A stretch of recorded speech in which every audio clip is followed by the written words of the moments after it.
Olá, nono ano, sejam bem-vindos para mais uma aula de História e hoje nós vamos iniciar um assunto novo, não é? Nas nossas últimas aulas, nós estudamos o fenômeno da Guerra Fria. Foi um conflito ideológico, político, militar entre União Soviética e Estados Unidos por áreas de influência no planeta. É isso? E esse conflito ficou conhecido como Guerra Fria. Nesse contexto, na América Latina, nós temos aí uma série de golpes militares organizados aí com alianças entre elite, né, os grandes latifundiários, membros da classe média e também os militares como protagonistas aí desses regimes ditatoriais. Bem, nós havíamos já estudado a ditadura militar no Brasil e os instrumentos de repressão, o autoritarismo com que os militares aí governaram o país entre 1964 e 1985.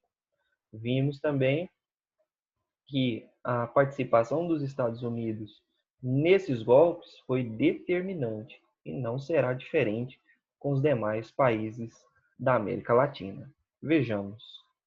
Bem, entre 1966 e 1970, a América Latina foi alvo de diversos golpes militares.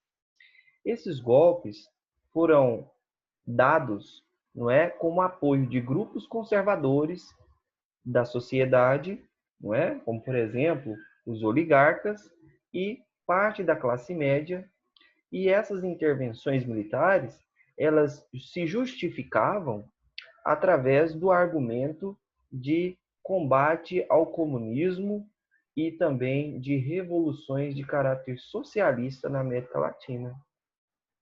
Esses regimes tiveram aí como consequências, como frutos, né, a redução da participação popular, o agravamento das desigualdades sociais e socioeconômicas.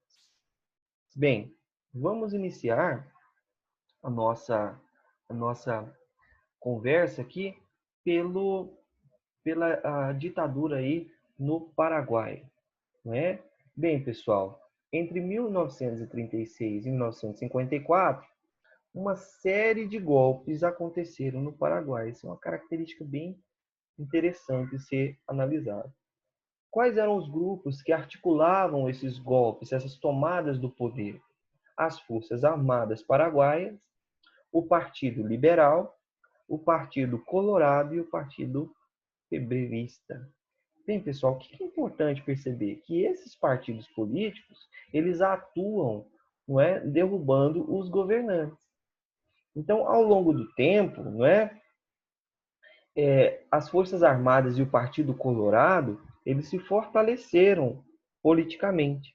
E em 1954, o general Alfredo Stroessner, né, candidato aí pelo Partido Colorado, foi eleito presidente com cerca de 99% dos votos. Bem, mas que eleição é essa, né? Em que o candidato é eleito com 99% dos votos. Você deve ter se perguntado, né? Como isso é possível? Bem, isso é possível em regimes ditatoriais, quando não há candidatos, quando não há oposição e quando os partidos políticos não são permitidos de participar da eleição, ok? Então ele foi o presidente por 7 mandatos consecutivos. E essas eleições, elas são marcadas por fraudes e corrupção. Como? Não há opositor a um único candidato e as pessoas são coagidas através de vários mecanismos a elegerem o seu candidato, o único candidato, aliás.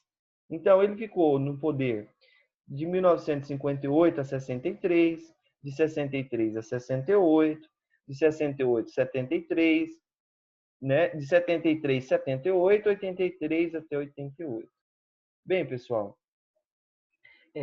como é que se cria essa estrutura de governo?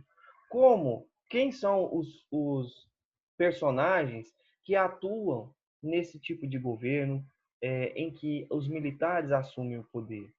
O general Stroessner, ele teve o apoio de sua base política colorada durante um determinado período, também das oligarquias agropecuárias, dos Estados Unidos e também do Brasil. Olha só, o Brasil apoiando aí ditadura militar no Paraguai. Qual era a ideologia? Vocês vão se lembrar disso. Nas nossas aulas de história do Brasil, nós vimos doutrina de segurança nacional. Era esse o pacto ideológico, não é, do alto comando estadunidense com os países latino-americanos, inclusive o Brasil, e agora nós estamos vendo o caso do Paraguai. Significa isso? Barrar o avanço do comunismo, impedir governos populares na América Latina. Então, os Estados Unidos forneciam apoio, ou seja, entre o comunismo e uma ditadura, os Estados Unidos preferiam apoiar a ditadura. Ok? Então, esses regimes são marcados aí por grande perseguição aos opositores e também repressão. O governo de Stroessner, por exemplo, né, foi semelhante, não foi diferente de outras ditaduras na América Latina. Então, houve perseguição, tortura dos opositores, ajuda financeira dos Estados Unidos para financiar essas políticas, o combate ao comunismo, não é? A criação de redes de apoio e defesa, que são instrumentos repressivos, de vigilância, né, de autoritarismo, para combater inimigos internos. A desestabilização das instituições democráticas, ou seja, o apagamento da participação popular, a redução da democracia. Então, Stroessner instituiu uma ditadura militar, eliminando as possibilidades de oposição ao seu governo. Como ele fez isso? Primeira coisa, para que o cidadão pudesse entrar numa universidade, por exemplo, ou ter algum cargo público, ou mesmo em empresas privadas, era obrigatório a filiação ao Partido Colorado. Assim, ele apagava as possibilidades de oposição ao governo. Outro elemento, criação de órgãos de repressão e controle social, fazendo com que as pessoas, né, entregassem outras, entregassem aquelas que eram opositoras. Então, esses órgãos de repressão, eles vão mantendo o controle social através do terror, do medo, da repressão. Foi feito também o uso da violência, prisões, torturas, mortes e desaparecimentos aparentemente sem explicação.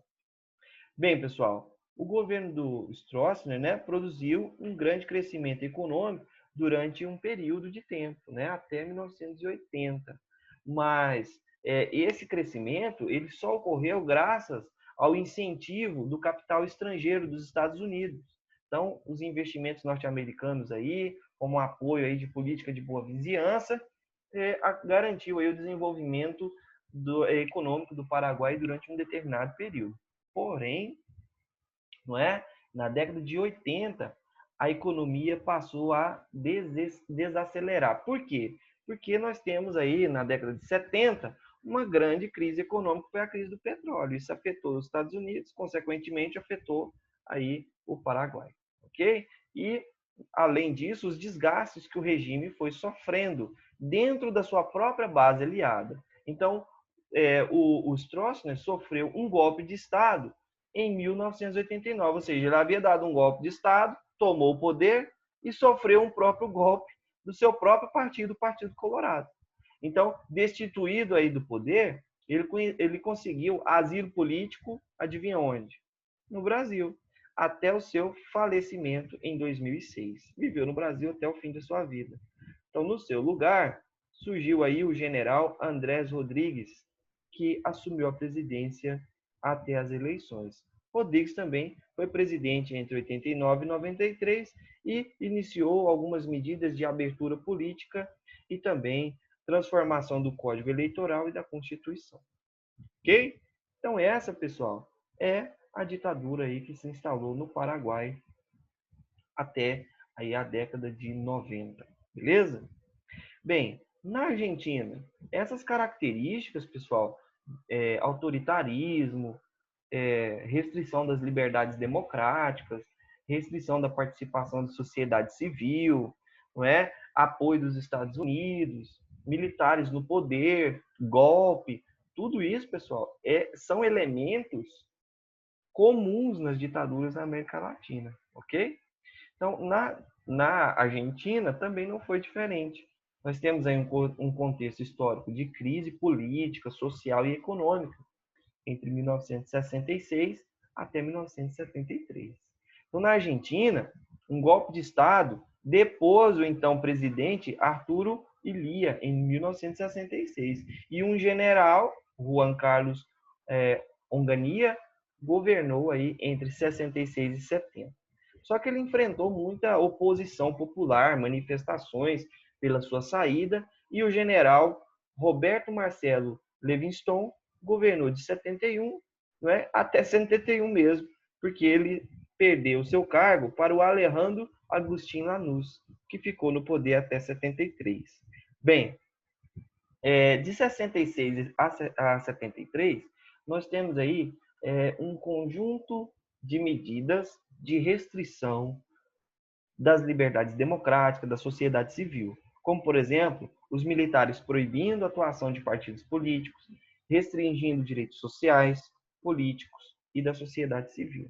Então, a repressão, né, a manifestação popular, né, foi enfraquecendo essas medidas autoritárias tomadas aí pelo governo, e houve eleições em 73. Olha o que aconteceu.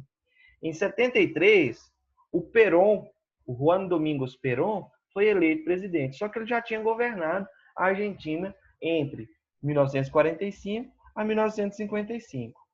Então, ele trouxe algumas mudanças políticas que acabou aí assustando a elite argentina e também os Estados Unidos. Estabeleceu uma aproximação com Cuba. Cuba era socialista e também com outros países socialistas. Então, Perón morreu em 74 e sua esposa, Isabelita, assumiu a presidência.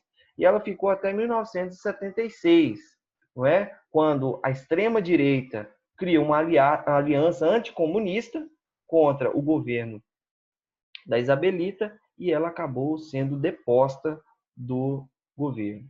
Bem, mas a situação se endureceu ainda mais, pessoal. Os militares retomaram o poder entre 76 e 1983 e houve a instauração de ditaduras repressivas e violentas desse sujeito que vocês estão vendo aí, que é o Videla, Jorge Rafael Videla. Não é?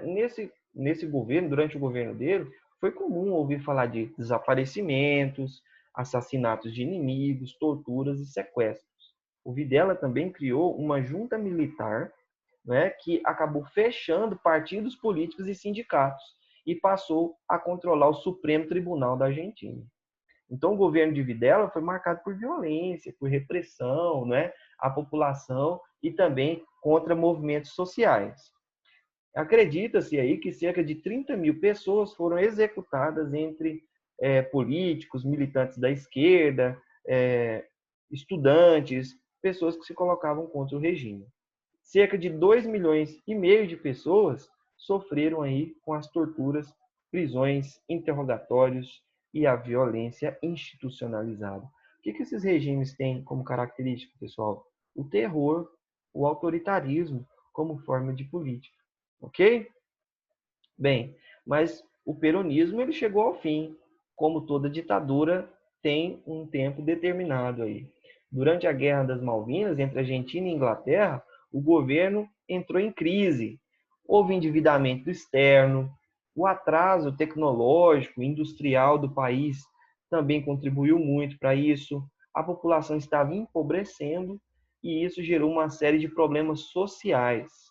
Bem, durante esse período aí, pessoal, o Videla foi substituído, né, por Roberto Viola e em seguida por Leopoldo Galtieri, que assumiu o poder em 1982. Os custos dessa guerra contra a Inglaterra pelas Malvinas acabou aí enfraquecendo o governo e acelerou a queda do regime militar na Argentina. Então, a Guerra das Malvinas foi um fator importante aí, além da participação popular. Então, em 1983, o Raul Afonso, candidato por uma União Cívica Radical, venceu as eleições e colocou fim aí nesse regime militar implantado na Argentina. Ok? Bem, pessoal, guardem essas características, são características comuns dos regimes ditatoriais, na América Latina? Comparem um com o outro, né? Vejam aí o perfil dos militares no poder e qualquer dúvida, estaremos aí para pensar juntos, para construir conhecimento. Bem, sejam todos aí bem-vindos a essa aula introdutória sobre a ditadura na América Latina, ok? A gente se vê na nossa próxima aula e até lá. Tchau, tchau.